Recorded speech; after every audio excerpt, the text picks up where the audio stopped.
So how do we paint this guy in Painter without using any lights? Um, First of all, let's have a quick look at why that's something we want to do. So we have here um some 3D style reference and texturing reference because this guy has an outline for a start, and we're not going to be able to have an outline unless we have a shader. So we just want to be able to paint in these colors. And the style of the games, you need some sort of idea of how you're going to approach it, given we can't do exactly this. It has to work somehow in 3D. How we're going to approach lighting and what level of detail in our texture.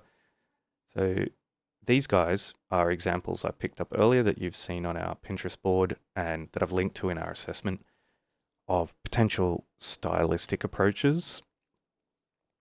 And on the right, we have a close up view of, I mean, this one is really quite high detailed and relatively realistic, I guess you could say, or more like comic book, like high detailed comic book. This one here is more of a soft gradients, kind of gentle anime style, or not anime, but gentle RPG style. And, there's other ways you can go, but all of them have the lighting painted in. You don't need to shine a light on this character because it's already lit on the top, shadowed on the bottom. Same with this. All the light and shade is painted in. And we'll talk about that in class for how to approach that. But for the moment, how do we even get to a stage where we can paint without light visible and put in our own light in Substance Painter? Well, let us first of all turn off material and go to base color. And that way, all we're seeing is just the flat colors without any lighting. And now we want to see the shape. So we're going to go to our shader settings. First of all, let's turn up the quality so it's clean. And it's not actually in the shader, my bad. It's in the display settings. So if we go to the bottom of the display settings, and this will be a shortcut, you can see all the way at the bottom is the mesh wireframe. So turning that on, red's not going to do the trick, or the half opacity, but you can see we're already in the same situation we were in Photoshop where we wanted to turn on our wireframe. We had black or white. In this case, or that I offered black or white, obviously we could do any color in here because we can just click and select one, and then we have, how visible it is. So even though we don't have light, immediately we have an idea of where we are now on our guy. We have essentially the wireframe acts as almost like lines of topology on a map, a topographic map. So display solo view without lighting unlit. So that's our channel display that we've got there, which is handy. So with that done, we can pop that window. So the one I clicked to get that is the display settings things. It looks like a monitor screen. And you can see we're already in base color view mode. So if we hadn't done it here, so if we go to material over here, and in our display mode, we can change it over here as well. So it's actually in both places that, this viewport is coupled to that one.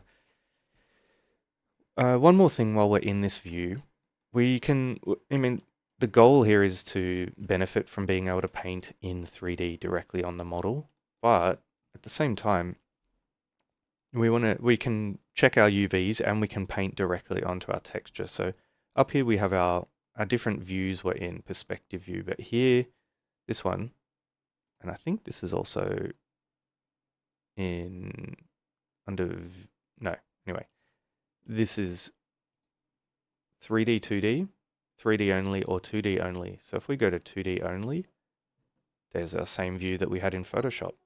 If we go to 2D and 3D, we can have them both on screen at the same time. If we turn wireframe on and off, you can see that it will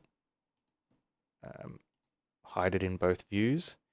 If we used our material view instead of, with our full lighting, you can see that it would show that on the texture as well, which is a little bit misleading because, I mean, it's not going to be in that. It's going to be applied. That lighting would be applied in your game engine or whatever. But yeah, back to base color. Okay, hopefully that extra information has been uh, more illuminating than taking you off track. But just so you know, for our comfy space, just like in Maya, we can see our essentially like our UV view, except this is our, we can paint on this, and our 3D perspective view like in Maya. Okay, I'm going to go back to just 3D, and we're going to talk about how to apply some paint in this view. That's pretty easy. I'm going to grab my Wacom pen to do it. And we're going to add another layer, which is going to be so we had a fill layer. If you hover over this, you can see that there's adding just a plain empty transparent layer. And as we do that, we see the paint properties appear on the left. So you can see what sort of brush you've got selected. And then the way that painters' dialogues work, or their panels, they have all these subsections. So they're pretty long. And it looks like they have tabs, but these tabs are really just shortcuts to further down in this little dialogue. So if we wanted to jump to the alpha, which is sort of like whatever the brush art is in Photoshop, the transparency of it, you can click on this to see a stencil. That's not something to worry about right now. And then here, the material. This has the same properties that we saw. If we click on our fill layer, remember that had a material, and we wanted to turn off these other things that don't matter yet, like metalness and roughness. If we come back to our brush, every brush in Painter can have those properties, and we don't want them. So let's quickly try to paint some dark stripes onto our guy. We'll make them a bit more in the bluish tint. So there's our base color. The brush itself, I'm not sure what the default brush is really going to behave like. You can see it up here. It's going to behave like this. So I'm going to just start painting. Now, even before, that's not a great color. I'm going to hit Control Z and just resolve that real quick. So actually, if we hover over it, I believe, is it C? Nope. I can't remember what the shortcut is. Oh, here's the eyedropper. Click. Let's go darker. And we can paint in a shadow. There we go. And you can paint it under here. And yeah, like Photoshop, you can use well, actually we can do it directly here in the brush. We can change the size. I'll just do it that way first. But like in Photoshop, you can use the square brackets on your keyboard to go up and down in brush size. So you can see here, paint directly onto my guy. And because it uses mirrored UVs, painting on one side already does the other. You don't need to turn on symmetry because, our UV map just looked that way anyway. And let's pop our 3D and 2D view back on. You can see I could paint onto here as well. So paint his tail and around his butt area. Sometimes, 3D direct painting will be easier, sometimes 2D. Now, that paint that's down in that layer now, and it's not as easy as, say, Photoshop to get in and change it. Like, if we change color here, we're actually changing what the next color we paint is going to be. So we can't just, use hue shift on a layer or brightness and contrast on a layer like you might in Photoshop.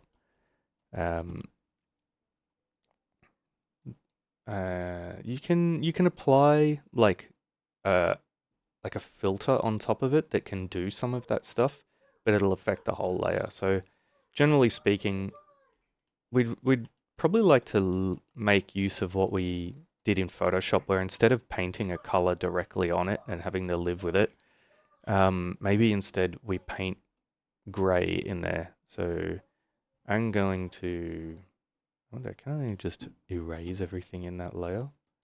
Let's see. Doesn't really have a clear.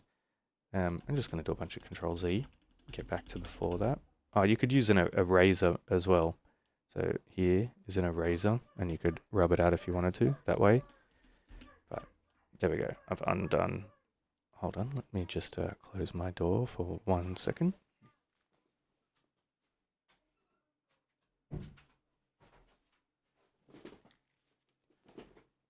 Okay, so in Photoshop, what we did, you might, if you saw that other video, was we went to our color and we picked, we have to be using a brush first. We picked a color that was essentially a light gray, and we painted that into our layer. But because our layer was set to multiply, it did, you know, a bit like mixing paints in the real world. If you use like a translucent gray on top of a green, you're probably going to get a bit of a greenish gray combo. So like if you use a wash, if anyone's ever done any traditional painting. So we need layers, like in Photoshop. I should have had that document open while I did this, and we'll do that next time. We'd like to be able to change the blend mode to multiply, and if you've probably already looked at it over here, we've got blending modes for each layer. If we change it to multiply, there's our shadow. So we can put that in there and make that our shadow. And then, you know, if we wanted to paint in details underneath, so I'm going to call this layer. I'll name it now before everything goes terrible. And I'm going to call the green layer the skin base layer. So with our shadow in here, we could make a, so let's just, you know, put it everywhere so we know it's a shadow real quick.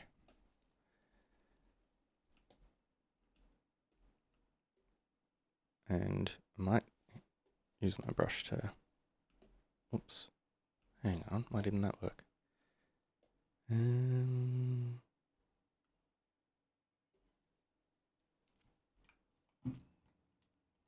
Oh, because I accidentally turned off. Okay, so the eraser has modes too. So I definitely want color on when I use the eraser. And I want to change its softness quite a bit. So we've got size, minimum size, flow, stroke opacity. I'll change a bit so it's not too, oh no, I want that. Alpha. Here we go. I want to change the alpha, the softness. So here the hardness is set. Maybe I just need to pick a different image for the alpha. So it's using like a mask or like a black and white image to define what the shape of the brush is. So I can go down for this eraser and look for something softer like this. And then, no, it's still quite ferocious.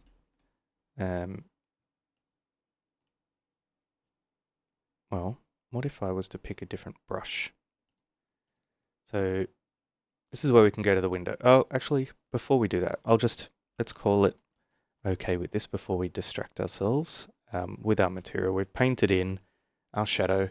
Now we want to put some details under it. So say our guy had, you know, tiger or zebra stripes.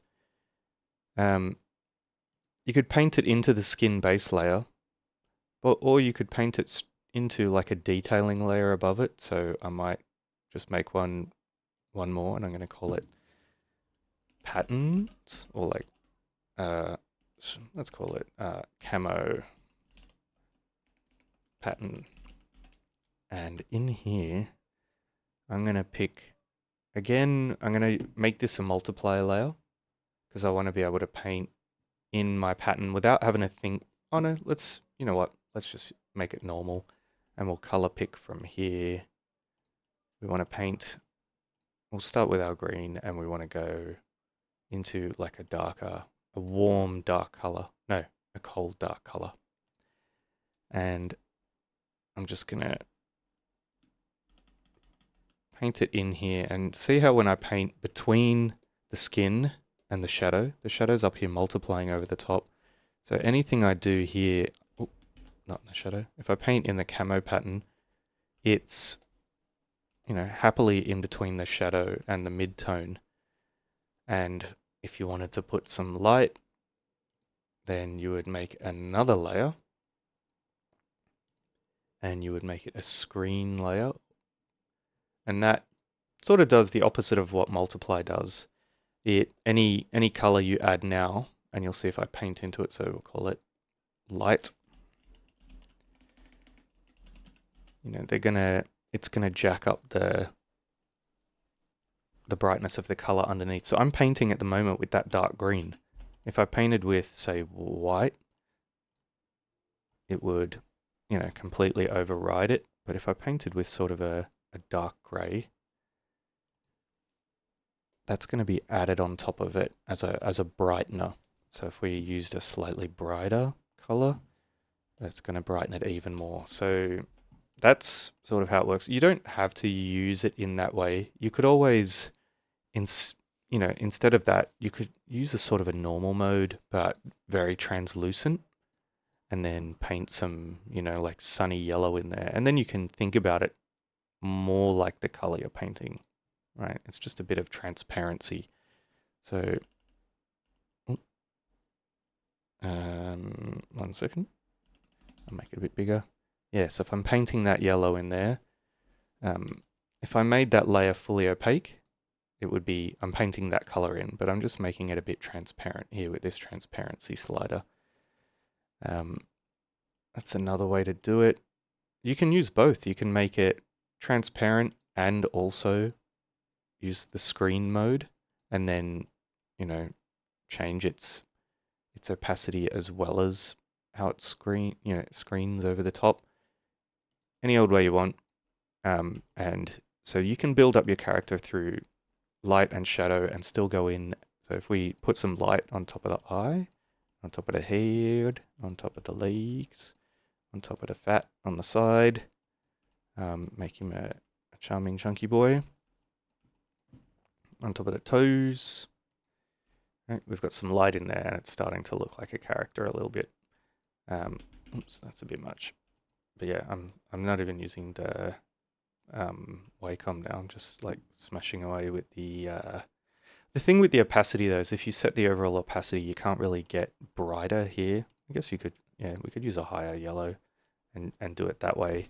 But if you're in screen mode and it's like 100% and you're using the dark colors, you can just start using lighter colors. So however you want to go about it, you could all paint all of it in one layer if you wanted to.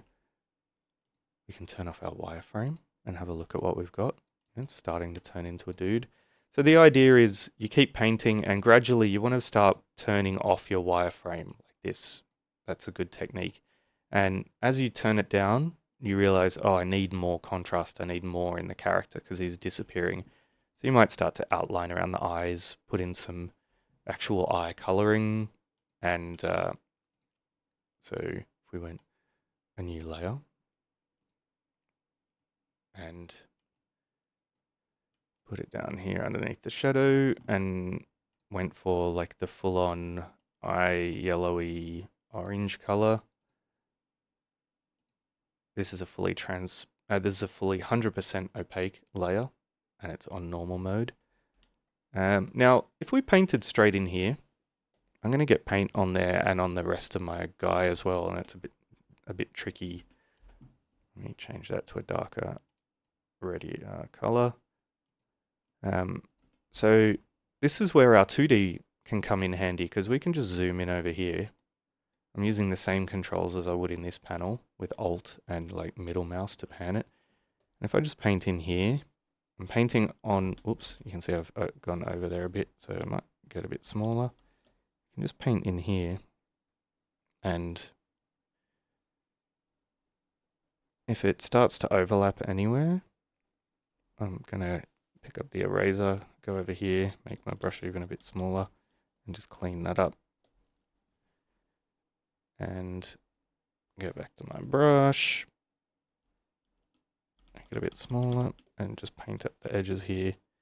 I'm not sure why it's jumping over there. It's like it's clearing the gap for me, like it's trying to be helpful, but it's actually not helping me.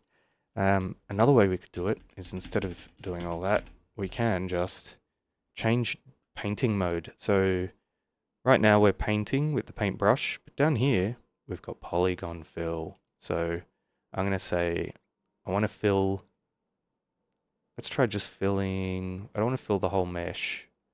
UV chunk fill. I want to fill in this chunk of UVs. There we go. So yellow. Back to that color we were using. Bam, done. Might go a bit brighter. Pop. There's his eye. Done. He's a bit more orange, isn't he? So even with this reference on screen, I haven't been looking at it enough. Okay. Click. Done. And if we turn off our wireframe, why is that still visible? So when you're in polygon fill, it's going to keep the wireframe on whether you've got it on or not. So it's going to use the wireframe setting, but because you're trying to fill in polygons, it wants to show them to you. We go back to the brush and turn off the wireframe. There you go. So clicking on these modes where it tries to paint in there with polygon fill, you're going to see your wireframe. Paint mode's going to use your real settings for your wireframe, which is on or off. Okay, that's it. Oh, save. So file, save as. And I'm going to make it dinodogtexture.002. And I'm ready to finish the rest of the painting. I will see you guys in class.